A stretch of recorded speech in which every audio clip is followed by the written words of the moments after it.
안녕하세요. 국민권익위원회의 한 주간 소식을 전해드리는 위클리 권익 시간입니다. 지난주에 권익비전 사행시 이벤트를 진행했는데요. 정말 이태백도 울고 갈 훌륭한 사행시가 많이 도착했습니다. 10명을 뽑아야 하는데 심사위원들의 고심이 깊어질 것 같습니다. 오늘은 영상 마지막에 퀴즈를 하나 준비했어요. 끝까지 보시면 누구나 맞출 수 있는 내용인데요. 많은 분들이 좋아하시는 민트 초코맛 아이스크림을 준비했으니 영상도 끝까지 봐주시고 퀴즈 응모도 많이 해주세요. 권익비전 구독, 좋아요는 필수입니다. 국민권익위원회가 10개 국립대학에서 부당하게 집행한 학생 지도비 94억 원을 적발했습니다. 올해 3월 국민권익위원회에 학생 지도비 부정수급 신고가 접수됐는데요. 신고 내용을 토대로 12개 국공립대를 표본으로 선정해 조사를 진행한 결과 10개 국립대학에서 허위 또는 부풀린 실적을 등록하거나 지침을 위반하는 등의 방법으로 94억 원을 부당 집행한 사실을 적발했습니다.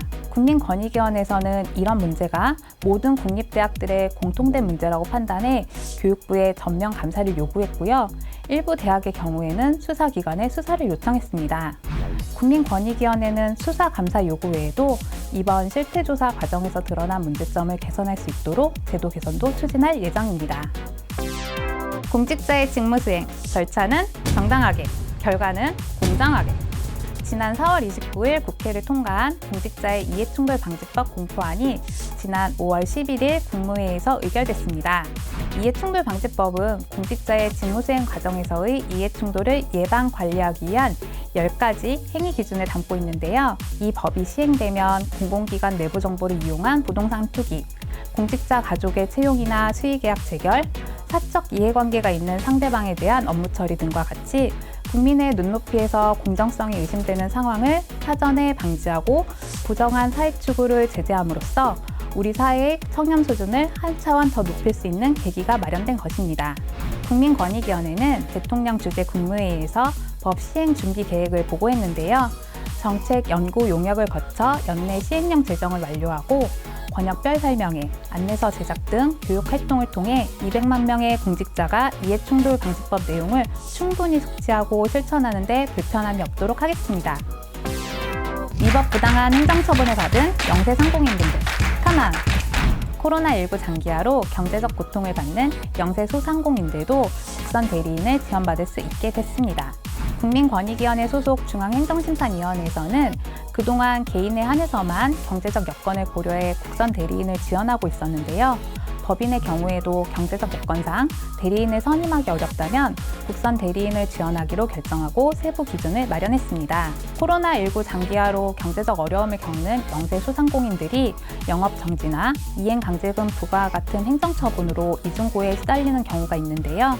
국민권익위원회에서는 이런 어려움에 조금이나마 도움을 드리기 위해 영세 소상공인들이 무료로 법률 조력을 받아 위법, 부당한 처분으로부터 구제받을 수 있도록 적극 지원할 계획입니다. 경기, 인천, 경북, 강원 찍고, 전북, 대구, 충남 찍고. 국민권익위원회가 지방자치단체와 반부패 협력 강화를 위해 17개 광역자치단체와 순차적으로 업무 협약을 체결하고 있습니다. 지난주에는 전라북도, 대구광역시, 충청남도와 업무 협약을 체결해 총 7개 광역자치단체와 업무 협약을 맺었고요. 이번 주에는 세종, 부산과 업무 협약을 체결할 계획입니다. 국민권익위원회는 이번 업무 협약을 통해 지방자치단체와 힘을 모아 공직사회의 청렴성과 공정성을 획기적으로 개선하고 국민 권익 보호를 위해 적극적으로 협력해 나갈 계획입니다. 일기예보만 있는 게 아닙니다.